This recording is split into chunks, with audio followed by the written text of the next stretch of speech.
I read a lot of other books at the time, and like I said, I didn't want to be limited. I didn't want to be the thing that limited myself. And I started to recognize, and I wouldn't say there's any obvious thing. It was just that I truly at that point started to believe that I was capable of accomplishing things if I chose to.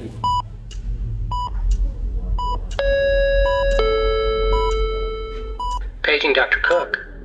Paging Dr. Cook. Dr. Cook, you're wanted in the OR. Dr. Cook, you're wanted in the OR.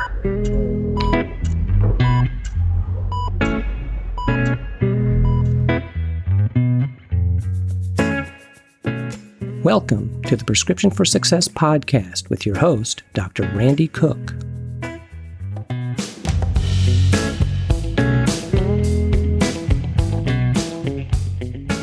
Hello, everyone, and welcome to Prescription for Success. I'm Dr. Randy Cook, your host for the podcast, which is a production of MD Coaches, providing leadership and executive coaching for physicians by physicians to overcome burnout, transition your career, develop as a leader, or whatever your goal might be. Visit MD Coaches on the web at mymdcoaches.com because you're not in this alone.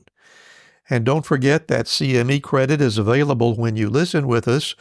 Just look for CMify in the show notes to learn how. My guest today is something of a rarity, I think. He is a combination of surgeon, engineer, and entrepreneur. How he got there is an interesting story, so let's hear my conversation with Dr. Jeremy Heffner. Looking forward to my conversation today with Dr. Jeremy Heffner, who has a really interesting story about surgery and critical care and computer science and lots of other things that I'm looking forward to. Jeremy, I appreciate you being here, and thanks for coming. Oh, welcome. Thank you so much for the opportunity.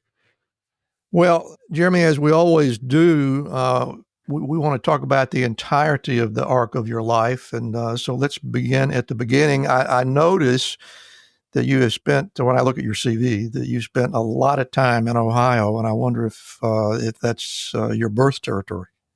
Yeah, no, it's, I always kind of joke, at some point I moved to 3 miles from the northern border, 3 miles of the southern border, and 3 miles of the eastern border of Ohio, but I couldn't get out of Ohio. I finally did get out at some point. I ended up in Michigan, which is like 30 minutes away. So I took some other trips, and we can go over that later. But I did. I started in actually a place called Walpock, Ohio, which most famous because it's the home of Neil Armstrong. And wow. my uncles actually went to school with them. And so there's a lot of, from where I sit now, like the Wright brothers, an hour from here. Neil Armstrong was 20 minutes from here. And there's a lot of aviation history in this area. But yeah, as I said, my grandma always joked that when he landed on the moon, she said that she always thought that boy was a nerd. That's what she said. So, it's a classic. It's classic. But so I grew up, actually, I always wanted to be a pilot. That's really how it all started. Yeah. Well, I know a lot of good people from Ohio, and I think it's a good place to have a career, and clearly you have done very well in that regard. But tell me about some of your early life influencers. Were there physicians amongst you, or engineers, or where did the influence come from? No, not at all. I have to say, one thing about being from Ohio, being in this region, I mean, it's the Rust Belt for a reason. So growing up, everything around here has kind of been in, I would say, quote unquote, decay. And I got to experience that and witness that firsthand. But my family is a family of firemen, blue collar workers. My dad was the fire chief in my town. Before that, his cousin was fire chief. Before that, his other cousin was the fire chief. And after that, my uncle eventually became fire chief. So I would say like 30 of the last 37 years, the fire chief has been my relative of some sort. And I grew up in a neighborhood that was very much blue collars, police officers, engineers from the railroad, guys working on HVAC machines. I mean, nobody really understood the professional world. Neither of my parents got a 4-year degree. My mom went back later on and got her 2-year degree when I was probably in middle school. It was interesting. So even on my parents, on my grandparents' side, my mom was one of 11. Her dad had been legally blind from an industrial accident, so he was having difficulty in trying to raise 11 children. That was tough. her sister, and 9 brothers. And then on my dad's side, he was the oldest of 6. So, and his mom was divorced, and his dad was an alcoholic that really didn't help the family. So there wasn't a lot of academic success moving into my generation. Yeah, and that makes sense from your story. And I'd really like to hear a little more about where the influence came from that got you into the area of not just medicine, but some spin-off projects as well. So where'd that interest come from? Honestly, when I was a kid, I was probably 6th, 7th grade. You start to ask yourself, what do you want to do when you grow up? And when I looked around my hometown, it's not a large city. It's about 40,000. And the people that were quote unquote successful, if you drove through those neighborhoods, most of them were doctors. And when I would sit back and look at it, as a kid, I would say, look, they seemed to be financially well off because they did well in my city, but also they seemed to be doing it by helping people or doing something of value. When I thought about business people, I always asked myself, what was the game besides money? And when I looked at the hard sciences, I didn't really even understand what you would do with that. I mean, now I could look back and I probably could have thought of ways to turn those into jobs. But as a blue collar kid, you just didn't think that way. It was, what is a profession you can go into that could pay your bills kind of thing. And medicine really seemed to fit the bill. But to get there, I was really good at physics and really good at math. Well, I apologize for the interruption, but I'm interested. Was medicine your aim from the moment you started your undergraduate degree? Yeah. So when I went to undergrad, I did it in bioengineering because it was the best avenue to get into medical school. And at that time where I was at Toledo, they had guaranteed 10 spots in their medicals program if you went through that engineering program and got a 3.5 and a 27 on your MCAT. So as long as you did those things and completed the degree in bioengineering, then you had a spot at the medical school. So it really was the best avenue for me to get in, because at that time it ended up being the first graduating class in the field from that school, and there was only like 8 of us I think that graduated that year. So all of us theoretically could have gone to medical school if they'd wanted to, but even then I ended up not going to medical school there because they allowed you to opt out if you had a better option or decided you didn't want to go there, and I ended up going to Cincinnati instead. I'm always interested in what was your impression when you get there. You didn't grow up in a medical family. Probably maybe you knew a nurse or were related to a nurse or something of that nature. But where do you think you got the idea that medical school was a good idea?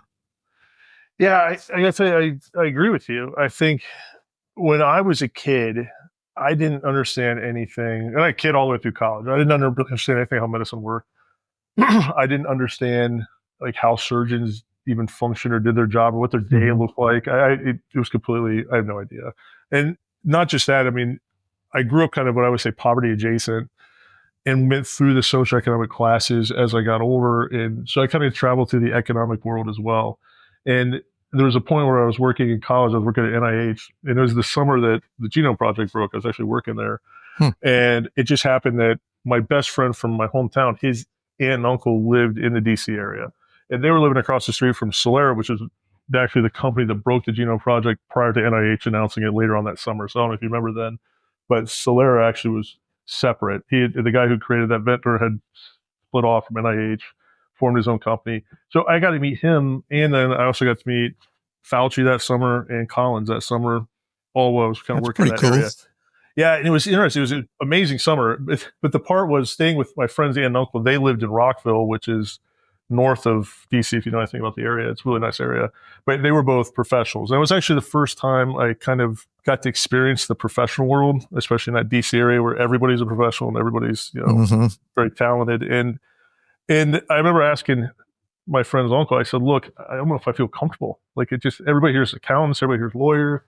I don't know. Like, how do you do this? And he's like, if you're going to do what you want to do, you're going to have to learn how to deal with this. Like, this is your future. And so it was kind of the first time that I really got to interact with other people in the medical field, in the professional sphere in general, how their lives operated, it's a different way of thinking. In the blue collar world, everything's very much hourly rate, overtime, fighting with the man.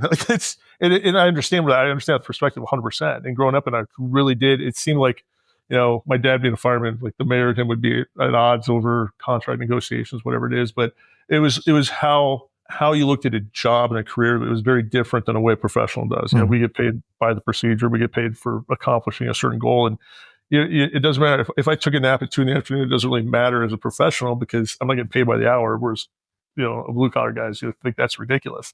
It's just a different way of thinking. That's the first time I got to face it. And it was scary, actually. It was a little overwhelming. And so, well, tell me about when that first apprehension began when you first noticed it. What stage in the process and what were you doing at the time? Yeah, it was in college, and it was the fact that you started going to restaurants to have meetings with, professors or as I said, professionals, and you have to learn the silverware. You have to learn. I was at bars or establishments that didn't have drop ceilings, that didn't serve things in cans. You're having to learn types of foods, like, what is foie gras? I know you had to learn this. Yeah.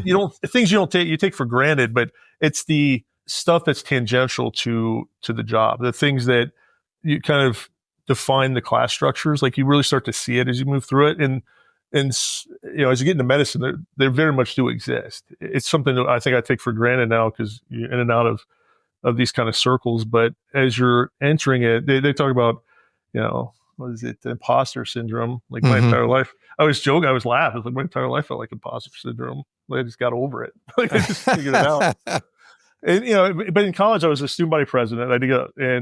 I got to sit on the board of trustees, so we had a seat there. So I got to meet a lot of really, I would say, influential people in our state because it's a public school, 20,000 students, and the governor appointed these trustees. So I got to mingle with trustees, presidents. Because I was student body president, I got to hang out in the president's box at our football games, and I got to meet the head of the Navy. I got to meet some famous sports players, and it was really, I'm not saying it as a bragging point, more as a learning to interact in those kind of circles and interact with people that seem bigger than you're used to, if that makes sense. That was really the first time I got to have that experience. And it started to understand what it was going to mean and kind of who I had to become to live in that world.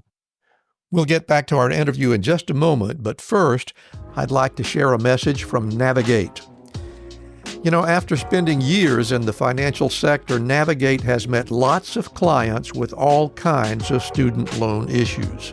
They were confused, they were overwhelmed by the doublespeak and the overly complex forms, and especially the deliberately misleading statements from loan servicer representatives.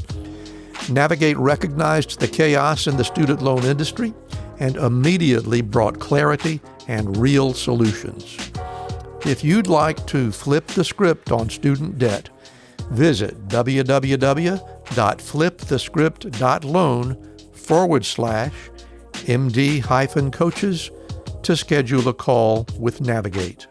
They'll tailor a plan specifically for your unique situation and work with you until the loan is paid off. What do you have to lose besides the stress of student loan debt? Hi, I'm Rhonda Crow, founder and CEO for MD Coaches. Here on RX for Success, we interview a lot of great medical professionals on how they grew their careers, how they overcame challenges, and how they handle day-to-day work. I really hope you're getting a lot of great information. But if you're looking for an answer to a specific problem, management or administration challenge, or if you're feeling just a bit burnt out, like maybe you chose the wrong career, well, then there's a faster way to get the help you need. No, it's not counseling, it's coaching. RX for Success is produced by MD Coaches, a team of physicians who have been where you are. I know you're used to going it alone, but you don't have to. Get the support you need today. Visit us at mymdcoaches.com to schedule your complimentary consultation. Again, that's mymdcoaches.com, because you're not in this alone. We'll get back to our interview in just a moment, but right now I want to tell you a little bit about Physician Outlook. If you haven't discovered this remarkable magazine, please do so very soon. It was created by physicians for physicians to showcase the intersection between clinical and non-clinical interests, whether it's writing, painting, cooking, politics, and dozens of other topics, Physician Outlook gives a physician perspective. It's available online and in print. It's really unique among physician lifestyle magazines. And like the Prescription for Success podcast, Physician Outlook amplifies the voice of any physician who has something to say. It also engages patients who still believe in physician-led, team-based care. And Prescription for Success listeners can get 3 months free when you enter our promo code RX for Success and select the monthly option at checkout. That's a really great deal on this stunning publication. And now let's get back to today's interview.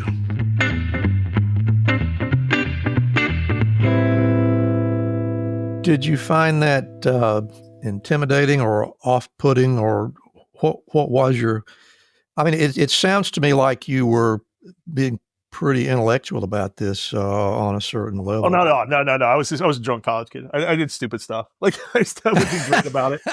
Oh, no. I mean, that was the thing. But I had a rule of thumb that I developed. So as a kid, I was a super nerd. I mean, I was not that different. And I say that lovingly, but I wasn't that different than, Sheldon off the Big Bang Theory. And like, I mean, I had a tough time with social interactions. I didn't understand them that well. And so by the time I got to college, I had to figure that out. And I had a belief system that somebody invited me to try something new to just do it. And it was funny. I got it off of all things. I was in 7th grade. I read G. Gordon Liddy's autobiography, if you know who he was. Yeah. But yeah, so he was, he has experienced a lot of what has to offer, including prison. Exactly. Yeah. No. And it's funny because I hope you're going to tell me that there's a lot that can be learned from people with that mindset. So you take it from there. Yeah, and that's the thing. It's, for those that don't know, he was one of the members that I think actually broke into Watergate. So that's what he was arrested for. Exactly. Course, that whole scandal. He put the team together. Exactly. Yeah, he was the one. And then when I was a kid, he had a radio show. And so, like I said, I went and I was 7th grade. I read his autobiography. And there was a section where he just talked about taking on your fears. Like, you just have to challenge it. Mm-hmm. And kind of the different events in his life where he challenged his own fears. And so as I got older, I realized I was going to have to do that. Like, I wasn't going to become the type of person capable of solving big problems if I couldn't figure out how to get past my own immediate fears. So be it public speaking, introducing yourself to new people, or whatever life kind of threw at you. And so it's a lot of wisdom there. Are you aware of that?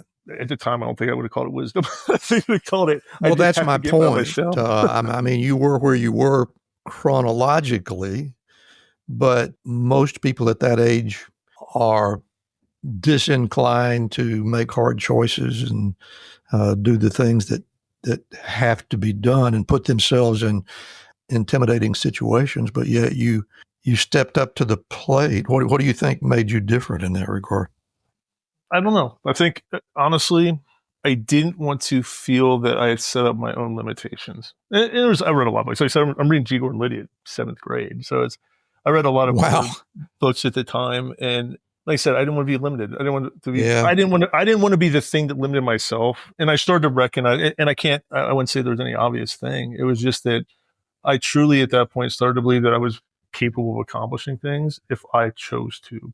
Well, it seems to me, I mean, a lot of people who have been through the sort of sequence that you have tell me that the thing that got them on the right path was there would be somebody that they could admire, somebody that they wanted to pattern their lives after or whatever. And then you just make up your mind, right? You decide to have the determination to do it. Yeah, I agree with you. What's interesting, though, is I always admire my dad. My dad's a great person, a great human being. My mom also very successful and very good human being as well. But my dad he faced a lot of trials and tribulations, and he was a very good role model. But nobody in my life really understood anything that I was going to go through from about, I don't know, junior year in high school past that. It was just past anything that they understood. So it was really, I saw the world as an opportunity, and I wasn't going to, at the time, I wasn't going to stay in my little town and I was going to go do something big. I was going to be in New York. I was going to do something. I had to figure that out. So, but the only way that was going to work is if I got out of my shell and learned how to be more social and how to be a more interesting human being, I think. And that's led to just 1,000 stories to follow because which I'm looking forward to. Let's talk about the stepwise progression. And I understood you to say that you, by the time you got to undergraduate school at University of Toledo, that you knew that medical school was where you wanted to be. But I'm interested in knowing if your college years and if your medical education years were pretty much what you expected, you knew what you were jumping into, or were there surprises too numerous to count? I took a somewhat alternative path, I would say. I will admit, for me, this is one of those, and some probably get annoyed by it, but school is relatively straightforward for me, at least through undergrad. Engineering, math and physics, as long as you understand the base equations for a chapter or whatever they're talking about, you can pretty much extrapolate the rest of it. And if you get good at that, you can get through them relatively quick. I always give an example. My second year of physics, or my second semester of engineering physics, which was 5 days a week with 2-hour labs, I made a bet with my professor. So we had to take the way the course worked for the whole year. It was give a chapter lecture, turn in homework the next day. Third day, you take a quiz. Next day, start another chapter. Next day, quiz, or I'm sorry, homework. Next day, quiz. It just did that, and then there's a midterm and a final for both semesters, and it goes through the entire year just like that, 5 days a week. And so it was a whole lot of quizzes, a whole lot of homework, and I just found it monotonous. And so I got through the first semester. The second semester, I went to my professor. I said, "Look, if I get 100% on the midterm and 100% on the final, can I just skip the rest of the homework and not have to worry about these quizzes?" And my theory has always been like, if I can prove to you I know the material, why does it matter how I get there? Just let me get there and I'll show you that I know it. And he said, "I'll make that deal, but if you don't, you get whatever score you've actually earned on the class if you don't get 100% on both those tests," which was probably the biggest gamble I've ever taken in my life, because it was second semester in college and I was partying way more than I probably should have. I was a kid. So I get to the midterm and I am sweating. Nailed it. I crushed it. But by the time the final comes around, like it's either an A+ or a failure. Like those are the only two scores that are coming out of this test. And I was up all night and oh my gosh. But the reason I say that is because my focus was really trying to develop the rest of who I was. I was trying to figure out, understand, develop friends, I was joining a fraternity. I did got involved in student government. I just had a lot of other interests. And so throughout my entire academic career, it was doing enough academics to free up the time I needed to actually go experience the rest of my life. And that story pretty much holds true throughout. I mean, in medical school, I was a bouncer at a majority minority nightclub. Wow. And I kicked out an NFL football player once from a bar. I used to play late night poker in downtown Cincinnati, and like behind the bars after they all closed, and 4 a.m, we'd meet up and play poker till 10, 11 o'clock in the morning on Sunday morning. I was a rugby player. I traveled the country, played rugby when I was in medical school. These are all things that it gave me some new thing to try outside of just worrying about school. Because school itself, I just got bored with pretty quick. I think you have just given a very succinct description of what a broad-based education looks like and sounds like. Well, I'm glad you had fun, and I want to hear more about how you made that decision to make medicine your life work, and the transition from undergraduate school to going for that MD. I was getting my bioengineering degree. At that point, I knew I was going to medical school, but I thought I was going to go into oncology.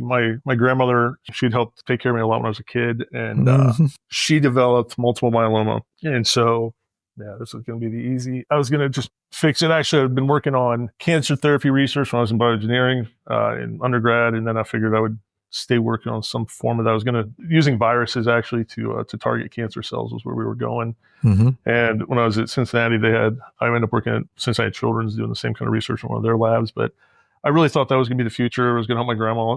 The worst part about that story is that she ended up dying, I think, like 7 months before the treatment came out. Wow. I always tell a story because I didn't realize the dates until I was at University of Michigan, and I was hanging out with their oncology team, and I mentioned my grandma died of multiple myeloma, and the oncologist was like, "Well, that's not too. That's curable." I was like, "What?" We did the dates. It turns out, that paper came out like 6 or 7 months after she died. I guess what it taught me was people say, "I want to try to stay alive as long as I can because you never know what's going to happen." And there's a situation where it almost potentially could have been the case. So she would just the difference of months, Mhm. and there would have been a cure for her. Anyways, going back, that's kind of what drove my initial belief system when I got to medical school. But over time, I realized that wasn't the field for me, and it's kind of shifted until I eventually got up where I am now. So you made the decision to, once you graduated, that you were going to do your residency in general surgery. Did you, at that point, did you feel like you were going to add more to the list, or did you think that you were going to do your 5 years in general surgery and go fix hernia somewhere? What was in your head? So what happens is by the time I get to medical school, the first years of medical school, I don't know if it's still that way, but historically, it was just a lot of obvious book work. We all remember that. Yeah. And the didactic years. And for the first time, I had to pay more attention, and I wasn't good at it. So what happened was I didn't study much. Engineering didn't really require a lot of memorization. So I could be good at it without memorizing. It was all just being, if you're good at math, good at calculus, good at physics, you really understood it, you could really get through most of your engineering work. And I said without memorization. Actually, the whole point of engineering is you don't memorize. Everything's a new problem, so they don't want you to memorize solutions. When you get to medical school, it's the exact opposite. And so it's chapters and chapters on top of you. It said, memorize this in 3 days, you got a test. I had no skill set for that. I had not spent any time, like all the other kids in my class, for the most part, had spent years perfecting their study habits and the way they did their cards and all this. I was clueless. And so it was a huge smack in the face. It really bogged me down for that first year and a half or so. And by that point, by the end of the second year, I started to question if I really had it anymore. Like, could I still pull off? I mean, I got through it, but my scores were far worse than they'd ever been in any of my other academic years throughout schooling. Mm-hmm. And so I started to wonder if I was just going to find whatever they'll let me do and make it be, at least I get to be a doctor, as they say. But at that point, and I think it's changed since then, but general surgery is relatively easy to get into. And I had a chance by the time I realized where I was at mentally and education, in my third and fourth year, I was able to bring my scores up, and I was able to get a spot in general surgery with the understanding that it gave me 5 years that if I wanted to go into something bigger, which at that time I thought would be heart surgery, I could redeem myself. So the plan at that point was not to be done with it at general surgery. Yeah, I thought it was going to be a heart surgeon. I thought that sounded interesting. And part of it was just because I thought I was the kind of person who could have those conversations and was willing to make some of those hard decisions. Like I thought that was the kind of person I was capable of being. And I didn't mind having to make those kind of decisions, meaning life or death decisions. Looking back now, I didn't understand how difficult those really would be, or how much they would play into. And then by the end of your residency years in general surgery, did you, rather than looking for something that was kind of a hands-on job, and yet you turned to critical care, can you talk a little bit about that decision-making process? Yeah, this is one of those things. I didn't realize how weird this was when I did it, and now I look back. And my first year in residency as an intern, in that February it was winter I'm up north, so it was winter. And during the winter months, trauma numbers are down. And we had to take what's called night float, which is where you were basically on call every night of the week except for one day. Mm-hmm. And it got kind of boring because there was actually not much going on in February at 2 a.m, and you're awake because you're doing this night shift. So I decided I was going to try to fix one of the two major problems in general surgery. I was going to solve it. I was going to either figure out how to stop adhesions or how to fix or prevent hernias using some sort of biotech, so like some sort of cell technology. So then I went and I got hundreds of papers, and I started reading through all of them, looking for some sort of combination therapy, something that was out there that I thought was applicable to one of those fields. And I eventually came across a combination that I thought would work for hernia prevention.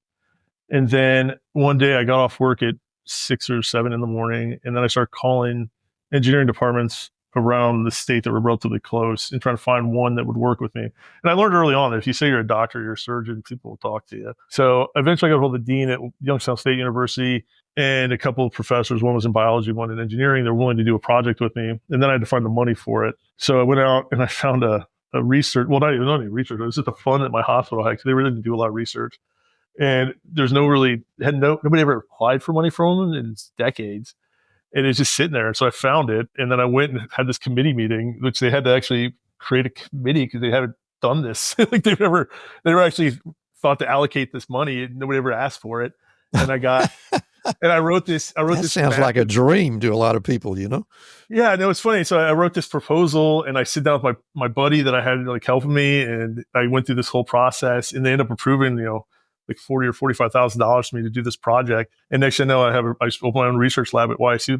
My biology partner, she gave me like the back of her lab, and first I had to travel to a place called NeoUCom. I was doing rabbit work, and then I went on to open my own rat lab like at YSU, and I'm doing all this while I was in residency. So at this point, I end up getting I won the American Hernia Society Research Award, and then from there, the technology started to get picked up by some of the companies. So like Cook Biotech flew me out on the private Cook jet to their main facility, and I got to meet with their engineers and kind of go over where our patent was working with theirs. Eventually I ended up getting a patent for all this. I got a lot of connections on the tech side and on the corporate side, but at the same time, I was still doing my general surgery residency. And so by the time I got to the end of it, I had decided I was more focused on trauma and critical care. I really enjoyed that the most. Cardiac surgery was, though impressive, it wasn't my thing.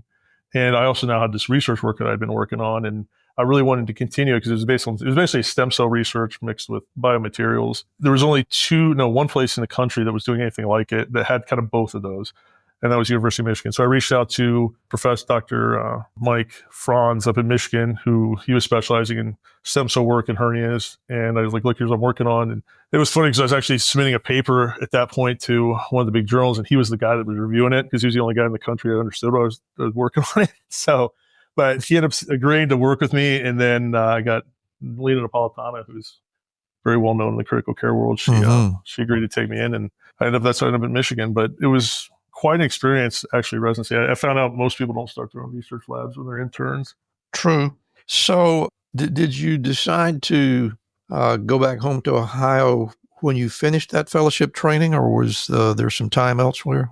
What was going on at that point? As I was getting towards the end of the 2 years, I got another research award from East my second year. At that point, I converted. So Dr. Franz had left. He became the medical director for LifeCell, which is the largest biologic company. Big company.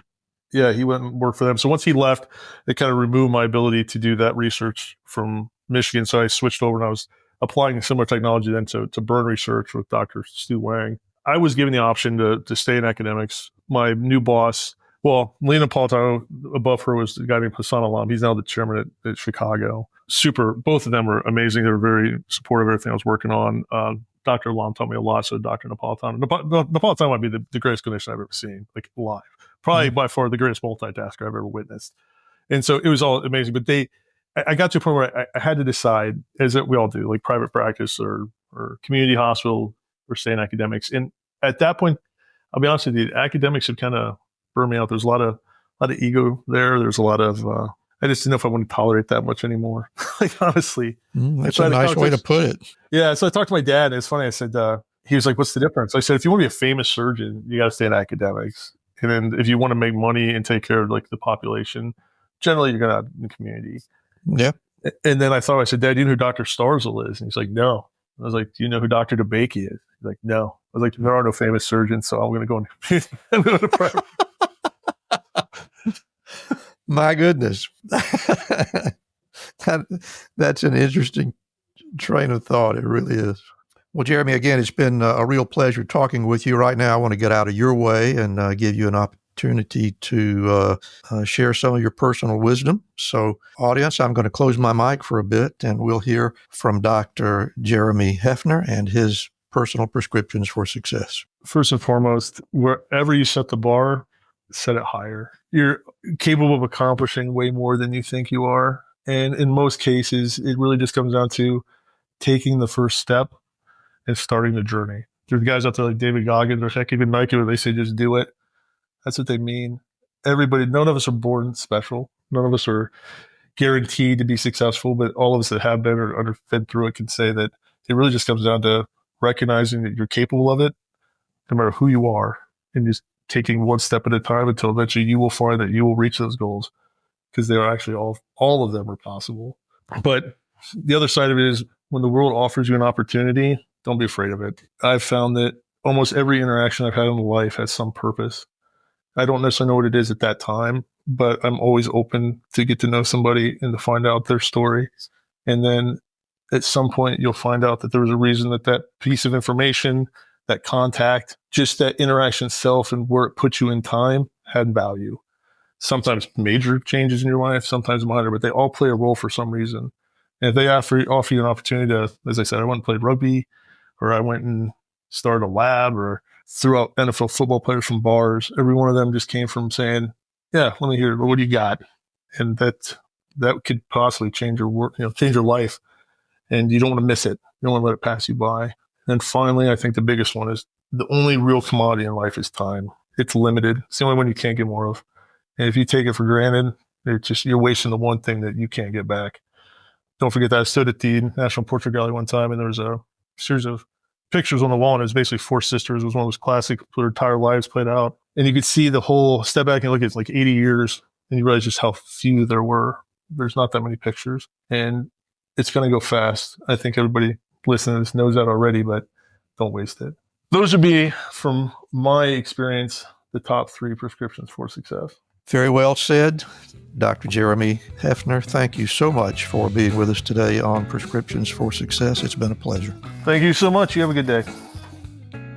Thank you so much for listening with us today. If you enjoyed the show, you can help us reach more listeners by leaving a rating and a review, especially on Spotify or Apple Podcasts. And if your app doesn't have that option, just leave us an email or a voicemail through SpeakPipe at www.mymdcoaches.com/podcast.